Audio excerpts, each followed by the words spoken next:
Assalamualaikum warahmatullahi wabarakatuh. Pada video kali ini saya akan menjelaskan dan mempraktikkan analisis buffer menggunakan aplikasi Quantum Geographic Information System atau QGIS. Judul video yang saya angkat adalah analisis buffer jangkauan pelayanan rumah sakit. Tujuan dari praktikum ini adalah untuk memahami konsep sistem informasi geografis, memahami analisis buffer, serta menerapkan analisis spasial sehingga dapat menghasilkan informasi yang berguna dalam pengambilan keputusan berbasis lokasi. Sebelum masuk ke praktik, terlebih dahulu saya akan menjelaskan mengenai Sistem Informasi Geografis atau SIG. Sistem informasi geografis merupakan sistem berbasis komputer yang digunakan untuk mengumpulkan, menyimpan, mengelola, menganalisis, dan menampilkan data yang memiliki informasi geografis atau lokasi di permukaan bumi. Saat ini SIG digunakan dalam berbagai bidang seperti kesehatan, pendidikan, transportasi, lingkungan, pertanian, tata ruang, hingga kebencanaan. Dalam bidang kesehatan, SIG dapat membantu menganalisis persebaran penyakit, lokasi fasilitas kesehatan, jangkauan pelayanan rumah sakit, serta membantu proses pengambilan keputusan yang lebih efektif. Salah satu analisis spasial yang paling sering digunakan dalam sistem informasi geografis adalah analisis buffer. Buffer adalah area atau zona dengan jarak tertentu yang dibuat mengelilingi suatu objek spasial. Objek tersebut dapat berupa titik, garis, maupun poligon. Contohnya adalah buffer sekolah terhadap jalan raya, buffer sungai terhadap daerah rawan banjir, buffer tempat wisata terhadap fasilitas umum, dan buffer rumah sakit terhadap permukiman. Tujuan analisis buffer adalah untuk mengetahui objek apa saja yang berada di dalam atau di luar jangkauan suatu lokasi. Pada penelitian ini, buffer digunakan untuk mengetahui jangkauan pelayanan rumah sakit terhadap lokasi kasus demam berdarah atau DBD di kota Surabaya. Sebelum melakukan analisis buffer, terlebih dahulu saya akan menjelaskan jenis data yang digunakan dalam sistem informasi geografis. Secara umum terdapat dua jenis data spasial, yaitu data vektor dan data raster. Pengertian shapefile atau data vektor. Shapefile merupakan format data vektor yang digunakan untuk menyimpan informasi geografis. Data vektor terdiri dari tiga bentuk utama, yaitu point atau titik, line atau garis, poligon atau area. Contoh data point adalah lokasi rumah sakit dan lokasi kasus DBD. Contoh data line adalah jalan dan sungai, sedangkan contoh data poligon adalah batas kota, batas kecamatan, dan batas provinsi. Pada penelitian ini, shapefile digunakan sebagai data batas administrasi Kota Surabaya yang berfungsi sebagai peta dasar atau base map. Selain data vektor, terdapat juga data raster. Raster adalah data spasial yang tersusun dari kumpulan piksel atau grid. Setiap piksel memiliki nilai tertentu yang mewakili informasi pada lokasi tersebut. Contoh data raster antara lain: citra satelit, foto udara, peta hasil scanning Digital Elevation Model atau DEM. Data raster yang digunakan adalah OpenStreetMap Standard yang ditambahkan melalui layanan XYZ Tiles pada QGIS. Data raster ini berfungsi sebagai peta dasar atau base map untuk memudahkan identifikasi lokasi dan visualisasi hasil analisis. Pada penelitian ini digunakan tiga data utama. Yang pertama ada data batas wilayah Surabaya. Data ini berupa shapefile batas administrasi Kota Surabaya yang digunakan sebagai peta dasar penelitian. Yang kedua ada data rumah sakit Surabaya yang bersumber dari MyMaps atau OpenStreetMap. Data ini berisi lokasi rumah sakit di kota Surabaya lengkap dengan koordinat latitude dan longitude. Yang terakhir ada data, contoh kasus DBD. Data ini berisi contoh titik lokasi kasus DBD yang akan dianalisis terhadap jangkauan rumah sakit. Di sini terlihat ada kurang lebih 60 contoh titik pasien DBD. Langkah pertama adalah kita buka aplikasi QGIS. Setelah aplikasi terbuka, saya akan mengimpor shapefile batas administrasi Kota Surabaya dari folder lapak GIS.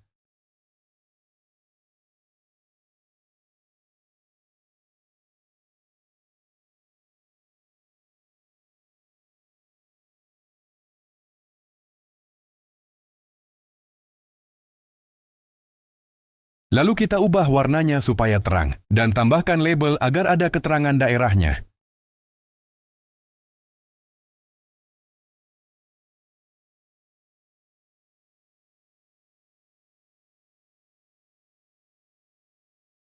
Selanjutnya, saya akan mengimpor data rumah sakit. Saya klik menu layer pada bagian atas. Kemudian pilih Add Layer, lalu klik Add Delimited Text Layer. Setelah jendela baru muncul, saya klik tombol Browse. Kemudian saya memilih file Rumah Sakit Surabaya. Pada bagian Geometry Definition, saya memilih Point Coordinates. Untuk kolom X field, saya memilih longitude. Untuk kolom Y field, saya memilih latitude. Pada bagian Geometri CRS, saya memilih EPSG 4326, yaitu WGS 84. Kemudian saya klik Add. Data rumah sakit berhasil ditampilkan dalam bentuk titik pada peta. Langkah berikutnya adalah mengimpor data kasus DBD. Saya kembali memilih menu Layer, kemudian Add Layer, lalu Add Delimited Text Layer. Selanjutnya saya klik Browse dan memilih file titik kasus DBD Surabaya. Pada bagian X field, saya memilih longitude. Pada bagian Y field, saya memilih latitude. CRS tetap menggunakan EPSG 4326 WGS 84. Kemudian saya klik Add. Data kasus DBD berhasil ditampilkan dalam bentuk titik pada peta. Sebelum melakukan analisis buffer, saya perlu mengubah sistem koordinat data agar perhitungan jarak dalam meter menjadi lebih akurat. Saya klik kanan pada layer rumah sakit, kemudian memilih Export, lalu Save Features As. Pada bagian CRS, saya memilih WGS 84, UTM Zone 49S dengan kode EPSG 32749, karena kota Surabaya berada pada zona UTM 49 Selatan. Selanjutnya, saya menentukan nama dan lokasi penyimpanan layer baru, kemudian klik OK. Setelah proses selesai, terbentuk layer baru yang sudah menggunakan sistem koordinat UTM zona 49S. Penggunaan sistem koordinat UTM sangat penting karena analisis buffer menggunakan satuan meter. Dengan demikian, jarak buffer 500 meter dan 1000 meter yang dibuat nantinya akan lebih akurat. Kemudian kita hapus layer lama yang masih menggunakan koordinat lama. Kemudian kita akan mengganti ikon rumah sakit.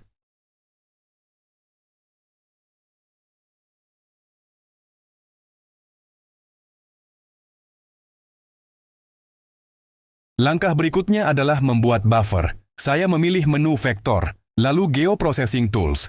Kemudian klik buffer. Pada kolom distance, saya memasukkan nilai 1000. Karena satuan yang digunakan adalah meter, maka buffer yang dibuat memiliki radius 1000 meter. Pada bagian segments, saya biarkan nilai default. Kemudian saya klik Run. Proses buffer berhasil dilakukan dan menghasilkan layer baru berupa area jangkauan rumah sakit sejauh 1000 meter.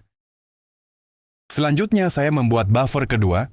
Saya kembali membuka menu vektor, kemudian Geoprocessing Tools, lalu buffer. Pada kolom distance, saya mengganti nilainya menjadi 2000 meter. Kemudian saya klik Run. Buffer kedua berhasil dibuat dan menunjukkan jangkauan pelayanan rumah sakit hingga radius 2 km. Kita ubah nama layer buffer 1000 meter dan 2000 meter. Kemudian ubah warna layer buffer dan titik DBD agar enak dilihat. Prosesnya saya percepat saja agar tidak terlalu lama. Inilah tampilan peta dan buffer yang sudah jelas dan gampang terlihat. Langkah selanjutnya adalah kita akan menganalisis data di dalam vektor. Untuk mengetahui jumlah kasus DBD yang berada dalam jangkauan pelayanan rumah sakit, saya menggunakan tool Count Points in Polygon pada QGIS. Tool ini digunakan untuk menghitung jumlah titik yang berada di dalam suatu area poligon. Pada penelitian ini, titik yang dihitung adalah lokasi kasus DBD. Sedangkan poligon yang digunakan adalah hasil buffer rumah sakit. Dengan menggunakan tool ini, saya dapat mengetahui berapa jumlah kasus DBD yang berada pada radius pelayanan rumah sakit yang telah ditentukan. Saya membuka menu vektor, lalu pilih Analysis Tools, kemudian mencari tool Count Points in Polygon.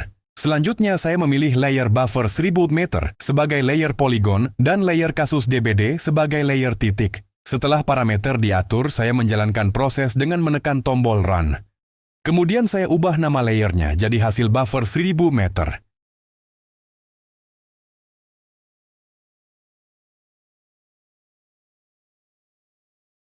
Kemudian saya juga membuat untuk layer 2000 meter.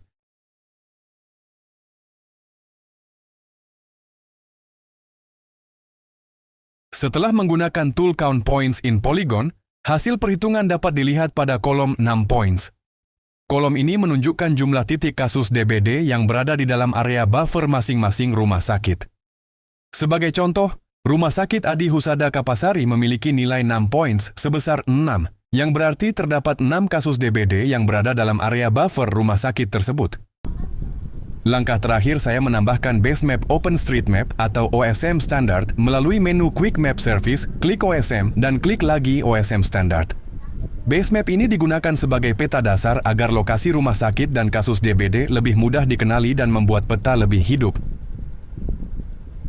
Berdasarkan hasil visualisasi pada peta ini dapat terlihat bahwa terdapat 19 kasus DBD yang berada dalam radius 1000 meter dari rumah sakit dan 42 kasus DBD yang berada dalam radius 2000 meter. Hal ini menunjukkan bahwa cakupan pelayanan rumah sakit menjadi lebih luas ketika radius buffer diperbesar. Dengan adanya layout peta ini, hasil analisis buffer dapat disajikan secara lebih jelas, informatif, dan mudah dipahami. Analisis buffer memiliki berbagai manfaat dalam kehidupan sehari-hari. Dalam bidang kesehatan, buffer dapat digunakan untuk mengetahui jangkauan pelayanan rumah sakit dan puskesmas. Dalam bidang transportasi, buffer dapat digunakan untuk menganalisis aksesibilitas jalan dan terminal. Berdasarkan praktikum yang telah dilakukan dapat disimpulkan bahwa sistem informasi geografis merupakan teknologi yang sangat membantu dalam pengelolaan dan analisis data berbasis lokasi. Melalui aplikasi QGIS, analisis buffer dapat dilakukan dengan mudah dan cepat. Dengan demikian, analisis buffer merupakan metode yang sangat bermanfaat untuk mendukung pengambilan keputusan berbasis spasial. Sekian video pembelajaran mengenai analisis buffer menggunakan QGIS. Semoga penjelasan saya bermanfaat bagi kalian semua.